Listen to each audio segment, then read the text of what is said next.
Good morning all of you. आज हम weld trade के बहुत ही महत्वपूर्ण क्वेश्चन को हल करेंगे, जिसमें बहुत ही इम्पोर्टेंट आपके क्वेश्चंस हैं जो वेल्ड ट्रेड में आते हैं। सो लेके चलते हैं। पहले क्वेश्चन में दो प्रश्न पूछा हुआ है। कार्बन डाइऑक्साइड CO2 गैस एक इनर्ट गैस है जो आंशिक रूप से सक्रिय भी होती है।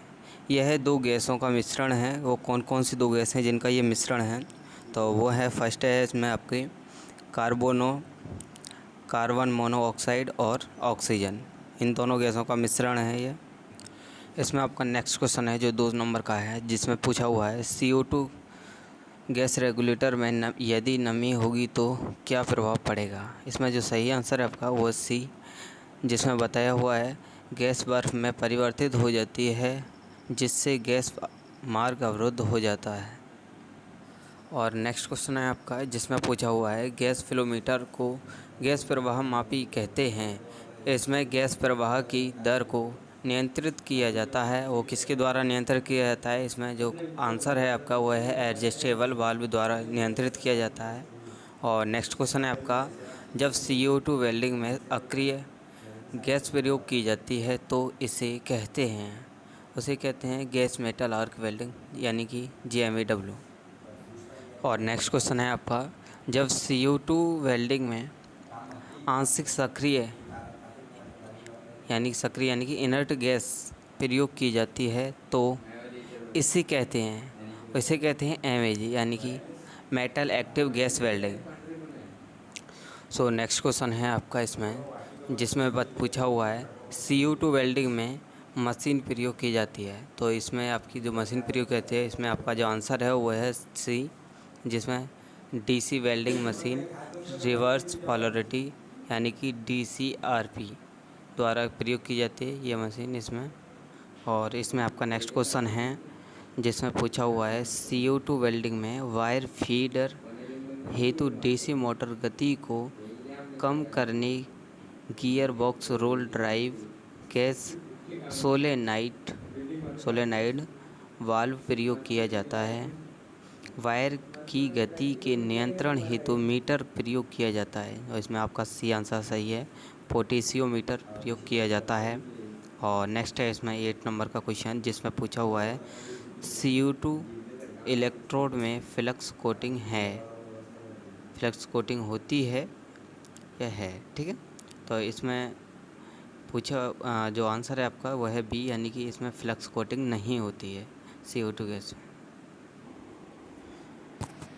सो नेक्स्ट क्वेश्चन है आपका इसमें नवा क्वेश्चन, जिसमें पूछा हुआ है CO2 वेल्डिंग में इलेक्ट्रोड प्रयोग किया जाता है। वो कौन सा इलेक्ट्रोड है जो प्रयोग किया जाता है? तो इसमें से सही आंसर है नॉन कंज्यूमेबल इलेक्ट्रोड, यानी कि नॉन कंज्यूमेबल इलेक्ट्रोड इसमें प्रयोग किया जाता है। और नेक्स्ट है आपका MMAW की अपेक्षा CO2 वेल्डिंग के लाभ। इसमें जो सही क्वेश्चन है आंसर है आपका वो है A, यानी कि अधिक पेनिट्रेशन होती है, यानी होती है इसमें, ये आपका सही है। और एक बात और MMW ये होती क्या है, इसके फुल फॉर्म क्या है वो मैं आपको बता देता हूँ।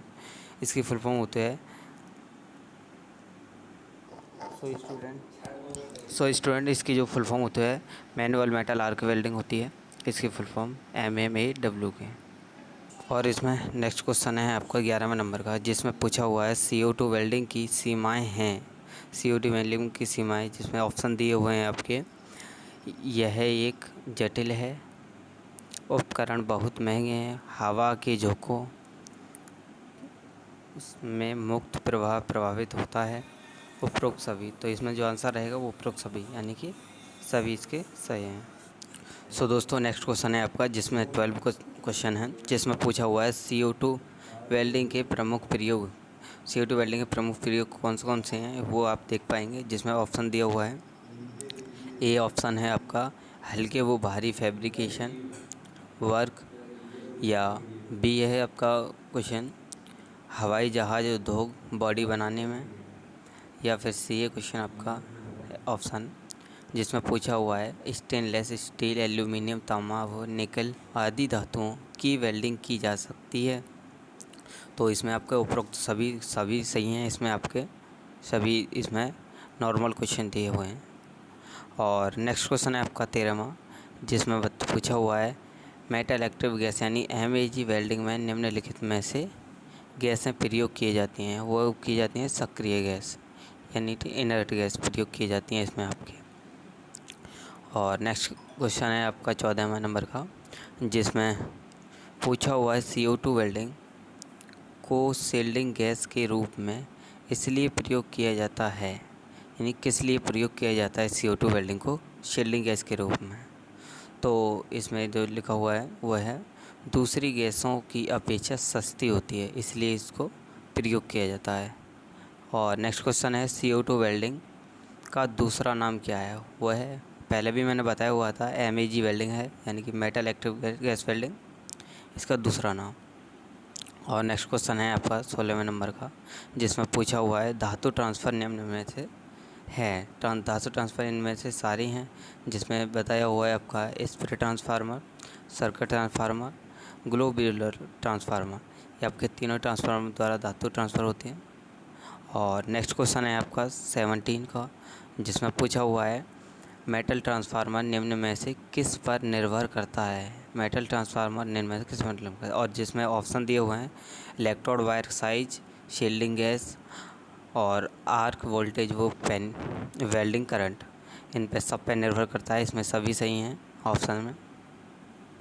सो स्टूडेंट, यहाँ में नेक्स्ट क्वेश्चन है आपका जो 18 नंबर का है, जिसमें पूछा हुआ है शॉर्ट सर्किटिंग मेटल ट्रांसफार्मर में प्राय पोजीशन में वेल्डिंग की जाती है। वो है वर्टिकल, वो ओवरहेड पोजीशन में वेल्डिंग की जाती है। और इसमें नेक्स्ट क्वेश्चन है आपका पतली सीटों की डाउन हैंड पोजीशन में वेल्डिंग करने में स्प्रे आर्क से यानी कि पूरा वेल्ड जल सकता है। ये आपका सही है, यानी कि ये आंसर आपका करेक्ट है। और नेक्स्ट आपका क्वेश्चन है जो 20 नंबर का है, जिसमें पूछा हुआ है जब इलेक्ट्रोड टिप से पिघली धातु इलेक्ट्रोड से वेल्ड पूल में ट्रांसफॉर्म होती है, जिससे एक शॉर्ट सर्किट स्थापित होता है, धातु ट्रांसफ़र की इस विधि को कहते हैं क्या। कौन सी विधि क्या विधि कहते हैं इसे, जो है इसका आंसर टिप ट्रांसफार्मर विधि, इसके द्वारा होता है। और नेक्स्ट है आपका 21, जिसमें पूछा हुआ है टिप ट्रांसफार्मर में पिघली बूंद का व्यास होता है, यानी टिप ट्रांसफार्मर में पिघली बूंद का व्यास क्या होता है। इसमें पूछा हुआ है जो इसमें आपका जो व्यास होता है वो है इलेक्ट्रोड व्यास के बराबर या कम। नेक्स्ट क्वेश्चन है आपका इसमें टिप ट्रांसफार्मर में धातु ट्रांसफार्मर की परास दर प्रति सेकंड होती है, उसमें आपका 100 बूंद प्रति सेकंड होती है दर।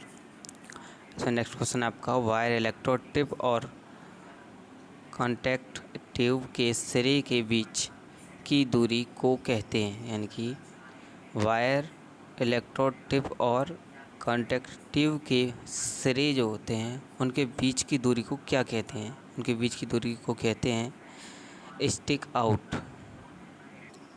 और नेक्स्ट क्वेश्चन है आपका जिसमें पूछा हुआ है 23 नंबर वाले में वायर इलेक्ट्रोड टिप और कॉन्टैक्ट ट्यूब के सिरे के बीच की दूरी को कहते हैं, यानी कि वायर इलेक्ट्रोड टिप और कॉन्टैक्ट ट्यूब के सिरे के बीच की दूरी को कहते हैं स्निप आउट। ये मैंने अभी आपको बताया हुआ था। और नेक्स्ट क्वेश्चन है आपका शॉर्ट सर्किटिंग आर्क में स्टिक आउट होता है 6 से 13 mm में। और नेक्स्ट क्वेश्चन है टिप ट्रांसफार्मर में स्टिक आउट रखा जाता है, यानी कि ट्रांसफार्मर में स्टिक आउट रखा जाता है 13 से 25 mm। सो स्टूडेंट, आज हमने आपके 25 क्वेश्चन क्लियर किए वेल्डिंग थ्योरी, जो बहुत ही इम्पोर्टेंट थे। और जो भी आपको डाउट हो क्लियर करने के लिए आप तो सबसे पहले नोटिफिकेशन पाने के लिए हमारे चैनल लाइक करें, सब्सक्राइब करें। और कोई भी डाउट हो आपके वीडियो से रिलेटेड या अदरवाइज सिलेबस से रिलेटेड तो आप पूछ सकते हैं कमेंट बॉक्स में कमेंट करें। So thank you.